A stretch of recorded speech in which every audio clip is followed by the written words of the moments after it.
और से आ गई हूँ लेकर दिनांक 16 दिसंबर 2024 का संपादकीय लेकर, जिसका शीर्षक है आज फिर सरदार पटेल की याद आ रही है, पुण्यतिथि पर सशत नमन, जिसे लिखा है हमारे अतिथि संपादक अमित सिवाहा ने। आज का हमारा विषय सरदार पटेल को लेकर है, क्योंकि सरदार पटेल की पुण्यतिथि को सशत नमन। सरदार पटेल किसी भी नेता के नेतृत्व की कसौटी समय पर सही निर्णय लेने में ही होती है। जूनागढ़, हैदराबाद और कश्मीर, ये तीनों रियासतें ऐसी थी जो भारत में विलय के लिए चुना गया था। पटेल, सरदार पटेल जो कि अब नहीं रहे, उनको सशत नमन। जानते हैं संबंध में आगे क्या कहते हैं हमारे संपादक महोदय। सरदार पटेल के काम करने और निर्णय लेने के ढंग से लोग अच्छी तरह परिचित थे। कभी कोई बात उनके मुख से निकल गई तो समझिए वह पत्थर की लकीर है।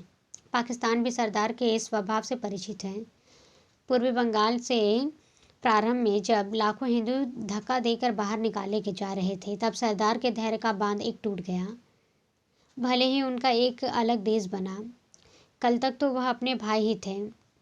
विभाजन के समय गांधी जी से लेकर नीचे तक के सभी नेताओं ने उन्हें आश्वस्त दिया था, देश भले दो बन गए हों, लेकिन एक पर दूसरे के सुख दुख में हम पहले की तरह भागीदारी रहेंगे।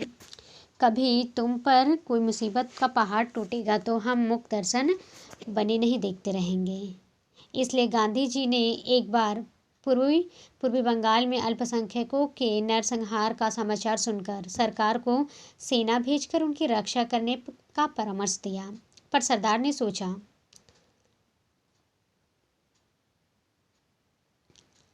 पहले चेतावनी देकर देख लिया जाए, उससे यदि काम ना हो तो अगला कदम उठाया जाए।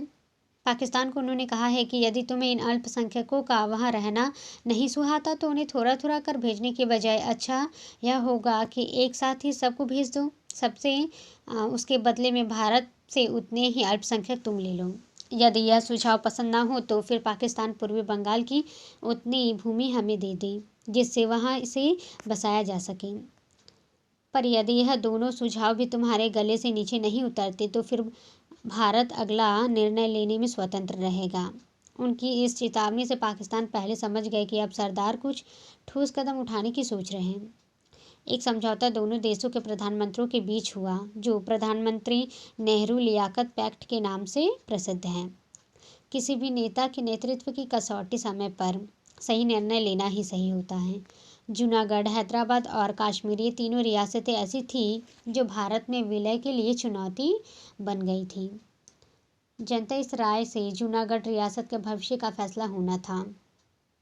जनता की राय से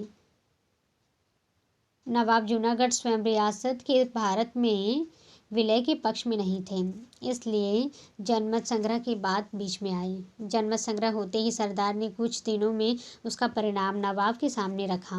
इस जूनागढ़ सदा के लिए भारत का अभिन्न अंग बन गया। हैदराबाद का निज़ाम भी रजाकारों के चक्कर में आकर सरदार को हैदराबाद में उंगली नहीं रखने दे रहा था। सरदार ने सोचा, यदि देर तक इसी हालत में हैदराबाद को रहने दिया गया तो यही कहीं भारत के लिए नासूर बन जाए। पर कच्चे घाव का ऑपरेशन करना भी नहीं चाहते। एक दिन जब फोरा पक गया तो सरदार ने एक नस्तर में ही सारा मवाद निकालकर बाहर कर दिया। आसफजाही झंडा जो कभी लाल किले पर फहराने के स्वप्न देख रहा था, वह सदा के लिए दफना गया और अशोक चक्रांकित तिरंगा ध्वज हैदराबाद के किंग कोठी पर शान से लहराने लगा। वही हैदराबाद आज आंध्र प्रदेश की राजधानी है। कश्मीर रियासत का हल शेख अब्दुल्ला के चक्कर में आकर न जाने क्यों वह अन्य रियासतों की तरह सरदार को नहीं सौंपा गया। केवल 1947 में पाकिस्तानी हमलावरों को निकालने का काम उन्हें दिया गया। पर उससे भी जब अंतिम दिनों में कश्मीर के खूंखार पाकिस्तानी दरिंदे भारत निकाले गए थे, तब सरदार से बिना पूछे अचानक बीच में ही लड़ाई बंद की गई। जो हिस्सा कश्मीर का था उस समय बच गया, वह आज पाकिस्तान के अधिकार में है। शेष कश्मीर का भविष्य भी अभी तक अधर में ही लटका हुआ है। अपने ही संविधान के धाराएं उसमें बाधक बनी। सरदार न होते तो अभी पता नहीं कितनी और देश रियासतों भारत के गले में हड्डी की तरह अटकी रहती।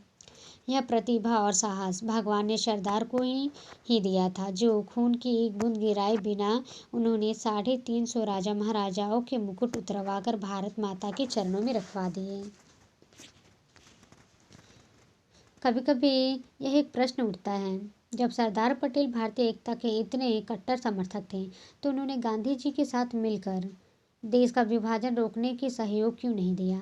आज पाकिस्तान जो सदा के लिए भारत की छाती का कांटा बन गया, उसके निर्माण में सरदार ने भी अपनी सहमति क्यों दिखाई।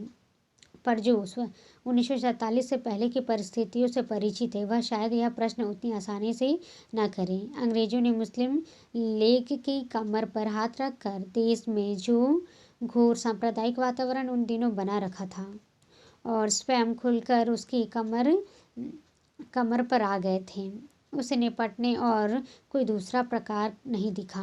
पहले ही हर कीमत पर अंग्रेजों को भारत से बाहर किया गया। उसके जाने के बाद फिर वापस में मिल बैठकर देश की एकता के लिए और सांप्रदायिक सद्भाव बनाए रखने के लिए वातावरण तैयार किया गया। राजेंद्र बाबू ने अपनी खंडित भारत नामक पुस्तक में विभाजन से कई वर्ष पूर्व यह लिखा था, पाकिस्तान यदि बन भी गया तो वह देर तक अपने पैर रख कर खड़ा नहीं रह सकेगा। पर पटेल उसके लिए बहुत लंबी प्रतीक्षा नहीं करना चाहते। बांग्लादेश में जो मुक्ति संघर्ष आज चल रहा है, भारत सरदार की निगाह में यह भविष्य उन्हीं दिनों झांक रहा था। यह बात अच्छी तरह जानते थे। पूर्वी बंगाल कभी पाकिस्तान के साथ नहीं रह सकेगा। सांस्कृतिक और सामाजिक दृष्टि से भी दोनों में ज़मीन आसमान का अंतर है। पश्चिमी पाकिस्तान में भी पठान कभी पंजाबी मुसलमानों का आधिपत्य स्वीकार नहीं करेंगे। इसी से मिलता जुलता स्थिति कुछ सिंध में उन लोगों की भी थी जिन्होंने आज ये सिंध आंदोलन छोड़ दिए। इस तरह अंग्रेजों के हटते ही जब फिर देशवासी वास्तविकता को पहचानेंगे तो भारत को एक होने में अधिक समय नहीं लगेगा। सौभाग्य से पाकिस्तान बनते ही उन क्षेत्रों में वह हवा उठी, पर भारत की ओर कोई समुचित सहयोग न मिलने से बीच में ही दब गई। एक बार तो सुनते हैं, स्वयं नेपाल के पहले शासक महाराज त्रिभुवन ने स्वयं अपनी और नेपाल के भारत में विलय का प्रस्ताव रखा। उनका विचार था, जब भारत और नेपाल एक ही सांस्कृतिक परिवार के सदस्य हैं, तब क्यों न नेपाल को स्वाधीन भारत का अंग बना दिया जाए। परंतु हमारे कुछ नेताओं ने यह कहकर उस प्रस्ताव की गंभीरता को न पहचाना। कहीं दुनिया इसे नेपाल को भारत द्वारा हड़पने की संज्ञा न दे। सरदार उस समय दुनिया से जा चुके थे, इसलिए भी नेपाल का वह प्रस्ताव कुछ बड़ों के बीच में ही चर्चा का विषय बना रहा। पटेल देशभक्तों को ऊंचे से ऊंचे सम्मान देने के जहाँ हिमायती थे, वहीं देशद्रोहियों के लिए उनके मस्तिष्क में कहीं कोई गुंजाइश नहीं थी। भारत विभाजन के पूर्व गुडमुक्तर के मेले में सांप्रदायिक उपद्रव को दबाने से तत्कालीन मेरठ के वरिष्ठ पुलिस अधीक्षक ने जिस तत्परता से काम लिया, उससे वह सरदार की निगाह में चढ़ गए। हैदराबाद के विलय के पश्चात ही उसे ही राज्य का इंस्पेक्टर जनरल पुलिस बनाकर सरदार ने भेजा।